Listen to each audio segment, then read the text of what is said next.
What's up? This is Trywin from Oz.com. This is our NBA show for Friday, February 12th, 2021. Be sure to click the link below to get the full breakdown to let you know all the action, all the angles that we're on today. Right now, hit the link. Just hit the link.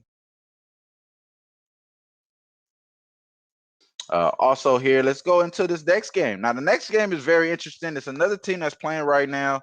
It's the Orlando Magic taking on the Sacramento Kings. Sacramento Kings are 6.5 point favorites.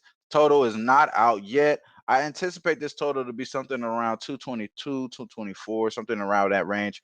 But at this moment, there's nothing out that we can see um, or anything. Let me just double check here. And yes, no, I don't see anything out there for right now. But as for the injury wise, we do have a few injuries here to speak on, especially one that happened today that was very important.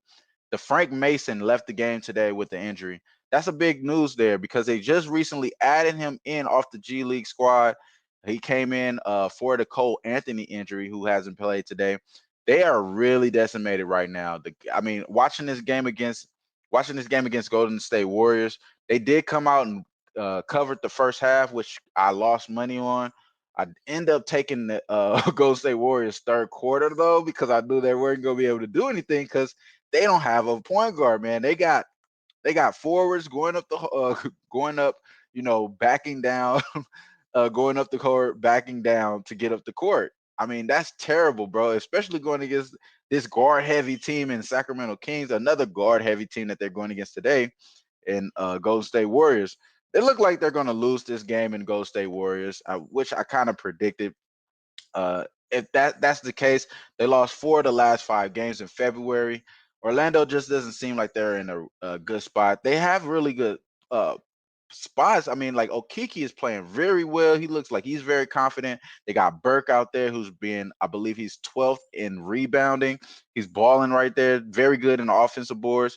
I just don't believe that they have enough scoring, especially when guys like Vucevic and Terrence Ross continue to have well, Vucevic, and I'm sorry, he's been balling, but Terrence Ross continue to have bad games, shooting 30%. I'm sorry, 20% from three.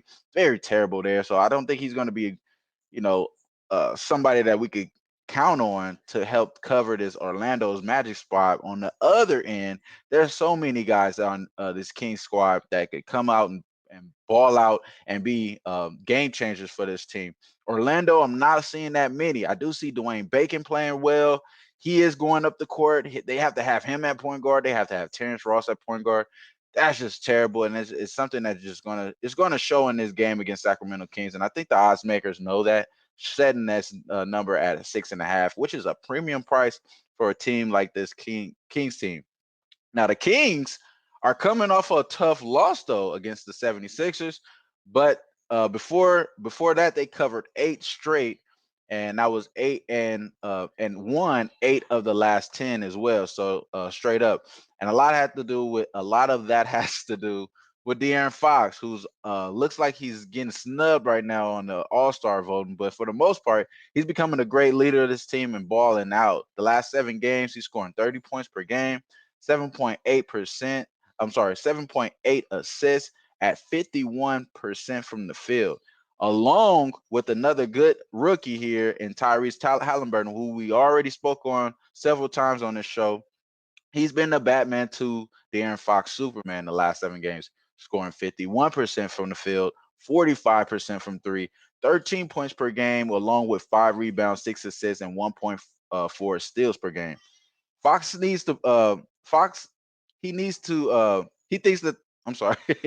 Fox thinks that everything went clicking once these games with Memphis were postponed, which was back in January 24th, 25th. They started a run and started to turn the tide from there. And I believe he's right. If you look at the numbers here, they allowed 6.5 fewer points per 100 possessions over the last 2 weeks. That kind of gets to what Fox was saying. We've had extra time for practice, he says, and since then it's been pretty much uphill, and that goes to show that these guys been covering, been winning. They only lost, I believe, if I'm not mistaken, they only lost about 2 of the last 10 or 3 of the last 10, and this other team for this Orlando Magic team, they lost 7 of their last 10. So that's terrible. It's a tie there. You can definitely see the difference between the last 10 records, last 10 games between the two.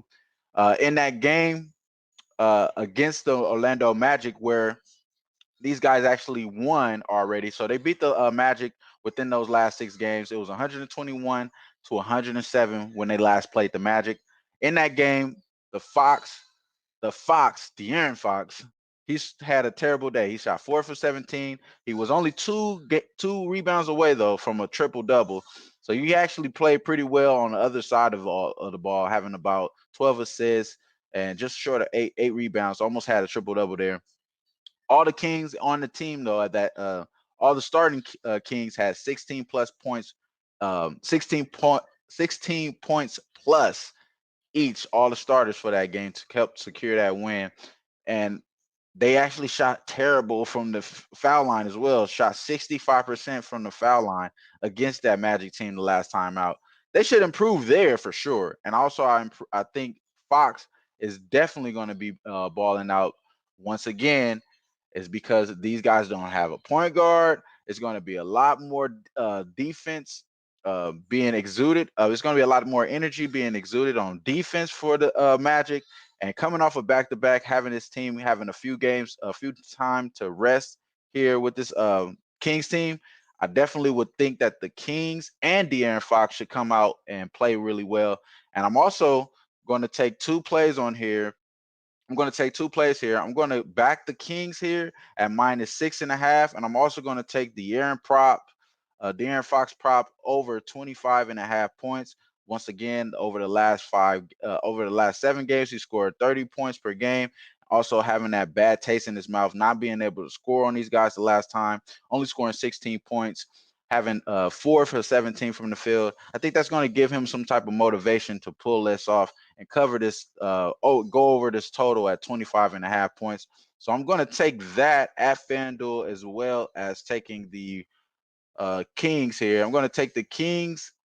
I'm going to take the Kings at -6.5, and the player prop for De'Aaron Fox. I'm gonna just make sure I give you guys the juice here for that. My apologies, I didn't write that down.